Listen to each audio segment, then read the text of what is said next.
Saya ambil peluang sebab nak selesaikan hutang personal loan saya.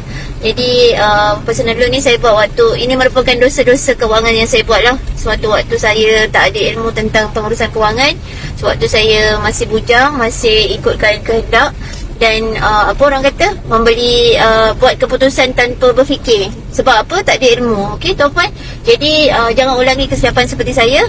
Sebab bila kita dah semakin lama kita belajar berkaitan tentang ilmu pengurusan kewangan, ilmu emas dan sebagainya, kita rasa sebenarnya apa yang kita buat dulu adalah satu dosa. Sebab kita menambah beban diri kita sendiri. Sebab apa? Bila kita sekali kita terikat dengan hutang, sampai bila-bila kita akan terikat dengan hutang tuan-puan. Jadi bila kita dah belajar dengan mentor, kita dapat ilmu yang betul, kita selesaikan hutang-hutang jahat. Apa yang saya buat ni, dosa kewangan saya ni adalah merupakan hutang jahat tuan-puan. Dan dia tak membantu kita pun, malah memeranakan diri kita sendiri. Okey.